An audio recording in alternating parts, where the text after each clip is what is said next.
किसी प्रकार का लोकतंत्र में लाठीचार्ज वगैरह दुखद है। यहाँ पर जो सरकार है नीतीश जी की, इस सरकार का एक कैरेक्टर रहा है, कोई भी आता है लोकतांत्रिक तरीके से अपनी बात रखने तो सरकार लाठीचार्ज को सबसे आसान जरिया मानती है।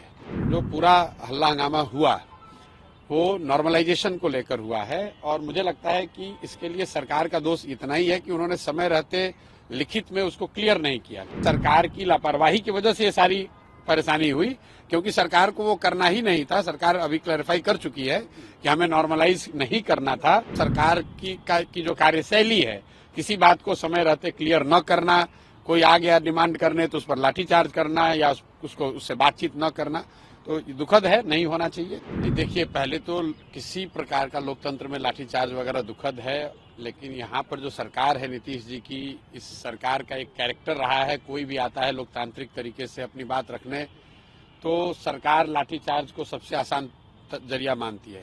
तो लाठीचार्ज की तो एकदम बिल्कुल निंदा करते हैं, नहीं होना चाहिए। और अगर किसी ने किया है, कोई अधिकारी दोषी है तो उस पर कार्रवाई होनी चाहिए। एक बच्चे को मुझे बताया गया है कि चोट लगी है, वो हॉस्पिटल में है। हम लोग अपनी ओर से कोशिश कर रहे हैं कि उनको जो वहाँ मदद हो सकती है, शायद उनका पैर टूट गया है। जहाँ तक विषय की बात है, तो जो पूरा हल्ला हंगामा हुआ वो नॉर्मलाइजेशन को लेकर हुआ है और मुझे लगता है कि इसके लिए सरकार का दोष इतना ही है कि उन्होंने समय रहते लिखित में उसको क्लियर नहीं किया। क्योंकि कल तो सरकार ने, अब जब हंगामा होने के बाद बता रहे हैं कि नहीं ऐसी कोई बात नहीं है, एग्जाम एक ही पेपर से होगा या कोई इसमें नॉर्मलाइजेशन की बात नहीं, तो मामला वो खत्म है।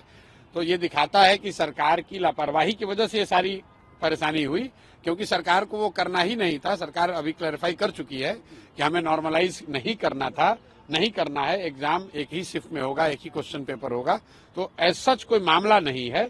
लेकिन कल जो बात हुई वो सरकार की जो कार्यशैली है, किसी बात को समय रहते क्लियर न करना, कोई आ गया डिमांड करने तो उस पर लाठीचार्ज करना या उससे बातचीत न करना, तो दुखद है, नहीं होना चाहिए। लेकिन दो मांगे हैं अभ्यर्थी की, एक मांग तो थी सर्वर को वापस से आप प्रयोग नहीं, देखिए वो सर्वर की मांग नहीं है, अभ्यर्थियों की, कुछ अभ्यर्थियों की शायद, जहाँ मुझे मेरी जो समझ बनी है कि वो ये चाहते हैं कि फॉर्म भरने के लिए डेट को और एक्सटेंड किया जाए। सरकार का ऐसा कहना है कि पहले ही एक बार डेट एक्सटेंड किया जा चुका है 20-22 दिनों के लिए। तो मुझे लग रहा है कि ज्यादातर लोगों को चूंकि एक बार अवसर दे दिया गया है तो फिर से अब उसका डेट एक्सटेंड करना नहीं करना वो सरकार का निर्णय है। सरकार करे तो कोई दिक्कत नहीं है, लेकिन अगर किसी वजह से सरकार नहीं करना चाह रही है, क्योंकि लॉजिस्टिकली कई चीजें चेंज करनी पड़ेंगी, तो वो कोई बहुत बड़ी बात नहीं है। विद्यार्थियों पर या समाज के किसी वर्ग के बात पर, प्रोटेस्ट पर, उनके लोकतांत्रिक अधिकार पर लाठीचार्ज कराना वो एक तरह से गलत है। और ये हुआ इसलिए कि सरकार ने समय रहते हुए अपनी स्थिति को उन्होंने क्लैरिफाई नहीं किया। अगर उन्होंने क्लैरिफाई कर दिया होता तो बच्चे यहाँ जमा नहीं होते, ये लाठीचार्ज जैसी कोई गलत काम हुआ नहीं होता। ममता बनर्जी ने कहा है कि अगर कांग्रेस नहीं लीड कर सकती है तो टीएमसी की जो लीडर है ममता बनर्जी, वो इंडिया ब्लॉक को लीड करेंगी। भाई, ममता जी सीनियर लीडर हैं, वो इंडिया कोalition वाले लीडर वाले जाने कि कौन लीड करेगा कौन नहीं करेगा, हम उस पर क्या टिप्पणी कर सकते हैं। कोई भी जो गठबंधन है, कोई गठबंधन या कोई कोalition है, ये उनका इंटरनल मामला है कि वो उसको कौन लीड करेगा। जहां तक हम लोग जानते हैं कि इंडिया अलायंस को कोई एज सच कोई एक व्यक्ति या दल तो कोई लीड कर नहीं रहा था। अभी जब पिछले 1.5-2 बरस से जब से इंडिया अलायंस बना है, उसमें कोई एक व्यक्ति को नियुक्त नहीं किया गया है कि कोई संयोजक के तौर पे। आप लोग तो देखा, नीतीश कुमार उस गठबंधन में थे, संयोजक बनने गए थे, लोगों ने इनको बनाया नहीं तो बेचारे रूठ के फिर वापस चले आए। तो इंडिया गठबंधन का कोई संयोजक अभी तो है नहीं। बाई डिफॉल्ट कांग्रेस चूंकि सबसे बड़ी पार्टी है तो कांग्रेस के नेतागण उसको चलाते हुए दिखते हैं।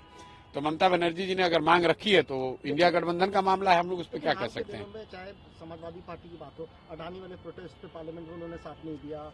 अब देखिए, ये राजा ने कहा कि मेरे भाई, ऐसा है, ये उनका मामला है, इस पे प्रशांत किशोर की कोई टिप्पणी नहीं है। आप बिहार से संबंधित अगर कोई सवाल है तो कीजिए। वो इंडिया गठबंधन में कौन किसके साथ है, कौन लीड करेगा नहीं करेगा, पार्लियामेंट्री फ्लोर पे उनका कोऑर्डिनेशन और लैक ऑफ इट का जो मामला है, उसमें हमारी कोई टिप्पणी नहीं। ममता बनर्जी नीतीश कुमार को फिर लाने में कामयाब हो पाएंगी क्या? भैया ये जाके, अरे भैया, नीतीश कुमार खुद नहीं जानते हैं कहाँ रहना है, ममता बनर्जी उनको क्या लायक है। महाराष्ट्र में लैंडस्लाइड विक्ट्री हुई है एनडीए की, कैसे देखते हैं इस फैसले को, जैसा मैंडेट मिला है महाराष्ट्र में?